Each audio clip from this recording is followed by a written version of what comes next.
Located more than 100 kilometers from Cebu City, San Remigio is a town in the northern tip of Cebu that takes pride in its white sand beaches, popular resorts, and marine sanctuaries. It's also known as the gateway to Bantayan Island through the Hagnaya Wharf. Join me as I discover this haven of beauty and serenity. My name is Andrea Patenia Matthew, and this is My Destination.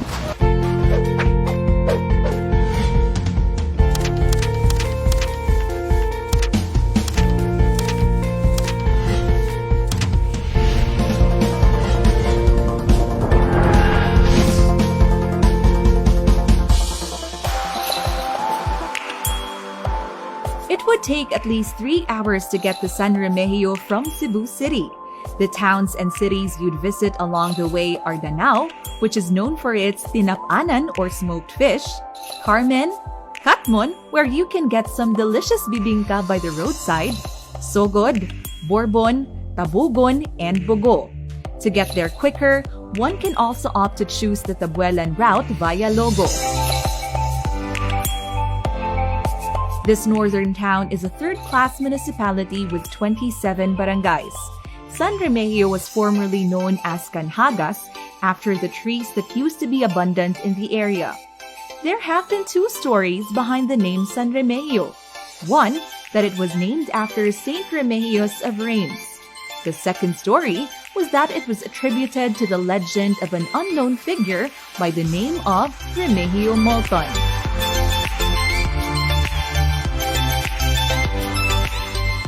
Among the town's tourist spots are San Juan Nepomuceno Church, which was built on April 12, 1864.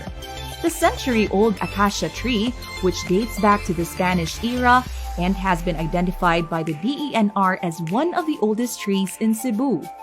The Gabaldon Building, a remnant of the American colonial era.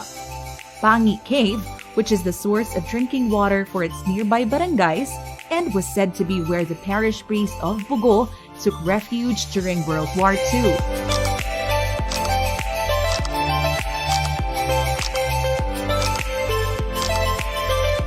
Tourists can also make a quick stop at Hapao's handicraft shop for different rattan products.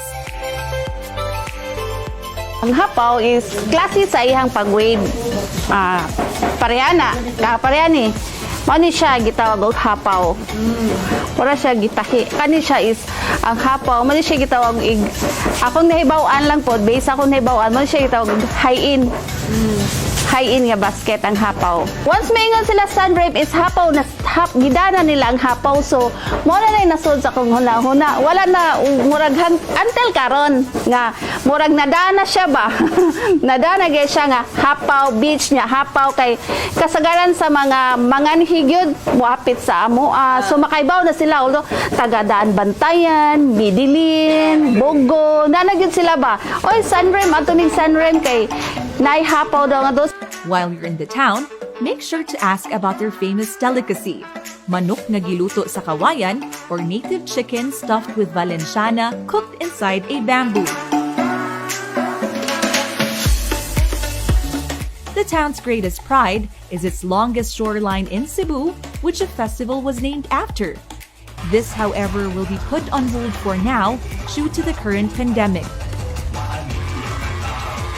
Lapihan ko, meaning sa lapihan ko man shoreline. Ang storyline ang storyline of Lapihan Festival, doon ay meeting, ang gikan sa bukid, mungari sa baybayon, mamalit sa isda, kung sa mga activity, nga sila, katong na nagat magtagbo sa diha, sa shoreline. Naging muna mo. Karena doon na shoreline, nga sila mag-abot, mamalit, doon ay interaction between the people in the mountain and the people in the shoreline.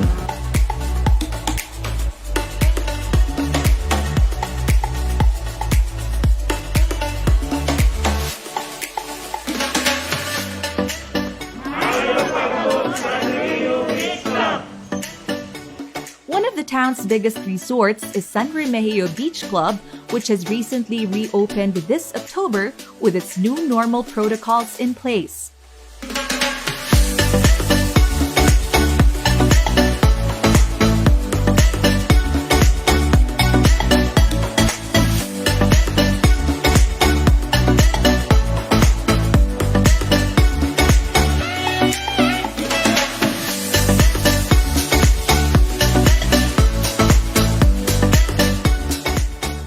Aside from its white sand beach, it also has different amenities such as a playground for kids, an adventure area where you can enjoy wall climbing, rappelling, and their zip line.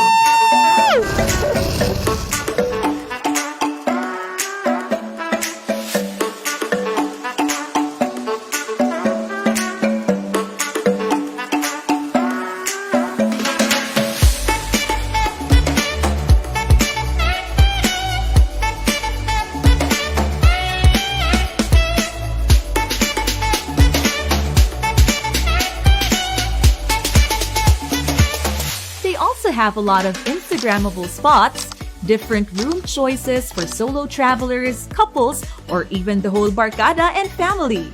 One may choose to dine in their restaurants or even request a romantic dinner by the beach. So with me right now is the OIC of San Remigio Beach Club. We have Miss Anne Melendres. Hi ma'am, welcome to my destination. Miss Anne, can you tell us about how the resort has been affected by the pandemic? Unsa man ang inyuhang mga naagian nga mga challenges? It is quite obvious, ma'am, that the tourism industry and the hospitality industry have received the hardest hit of this pandemic due to lockdown restrictions and the weak purchasing power of the market. San Remigio Beach Club was closed since mid-March until October 2. Our revenue was zero and 95% of our staff had taken necessary leave of absence until the duration time. I know nga you're not alone man, no? Yes, ma'am. Tamang gid kadaghanan gid sa tourism industry has been badly affected by this pandemic. Yes, ma'am. However, nag-open na gid mo last October 2, ma'am. October 2. So that is good news. Nga hinay-hinay na gid, especially no nga gi-announce na sa Cebu Provincial Government na wala na age restrictions para na mga senior citizens, minors nga mosulod. So sige lang, hinay-hinay ra gid Yes. ang catch up. Anyway, with regards to your reopening, Miss Anne, what are your safety health protocols na gipatuman karon sa resort? Prior to the reopening, we already completed all the safety protocols given by the IATF, the Department of Tourism. To name a few, we provided face masks, face shield, air purifier, and alcohol sprays to all our employees. We also installed table shields, especially in our front office. We developed a strict disinfecting system to all our facilities. Yeah. Upon the guest entry, we take their body temperature, disinfect the car tires, and then we proceed our digital contact tracing procedures while disinfecting their luggages before checking them in. On our rooms and food outlets, we only accept 50% of its capacity. And if things get a bad turn, we designated our own isolation room along with a direct line to emergency hotlines. If in case nga mo check out na ang previous guest, unsay inyo mga disinfecting nga mga processes to make sure nga ang mupuli, assured gid sila nga limpyo siya and Yes, safe? ma'am. We have a fogger, ma'am. We disinfect for 1 hour, ma'am, before the guest nga mupuli bitaw, ma'am, sa rooms. That's why amo siyang i-disinfect. The housekeeping attendant will disinfect the rooms for 1 hour, ma'am. Oh, okay. That's nice to know. How about your amenities, Miss Anne? What are the amenities here at San Remigio Beach Club na ma-enjoy sa inyong mga guests? Currently, we have 48 rooms which have 7 types, and our biggest room accommodation could accommodate 14 persons prior to COVID-19 pandemic. And we have 3 food outlets, namely the Cafe Gloria, the Atlantis, the pool clubhouse, which is under renovation as of now. We also have several specialties such as the previous bottle fights, Tuburan coffee, and the native chicken. We have 2 swimming pools. One is the regular swimming pool and the other one is the saltwater pool. Our convention center and the outdoor function areas can hold up to 1,500 guests in total. We also offer the KTV rooms to the guests, and just 3 years ago we built a team building facilities to cater to corporate event. Sige ma'am, would you like to invite all of our viewers to come visit San Remigio? Nganong kinahanglan gid sila mo anhi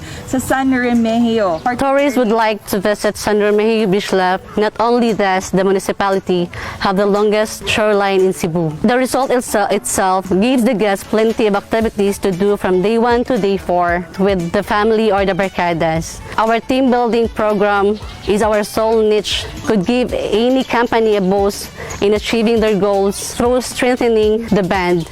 Especially now, during the pandemic, that rejuvenating minds by traveling is also quite important. We also have 50% discount promo as a reopening treat to all our guests. We also have an event at the beach with a live performance from our band every Saturday night. All right, so there you have it. You've heard it from Miss Anne herself. Guys, don't forget to book your next travel destination here at San Remigio and make this not just my destination, but your destination. According to the Department of Tourism 7, they have been constantly working hand in hand with the Department of Health to help tourism businesses bounce back from the pandemic, but still with strict adherence to safety health protocols. The Department of Tourism, under the leadership of Secretary Puyat, encourages careful, slow, careful opening of our tourism destinations following very strict protocols. It's really a contact tracing, portals, muna atong direction karon sa DOT. But at the end of the day, we leave it to our local chief executives to decide whether to open up and how much to be open. They will have to protect their communities, no, from this problem.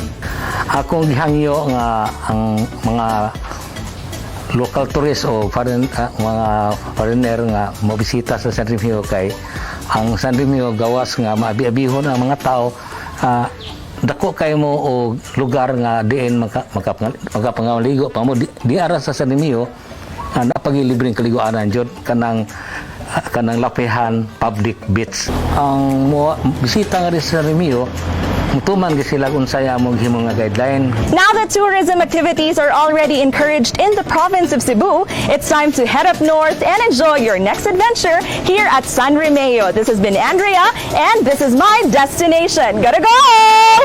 Woo!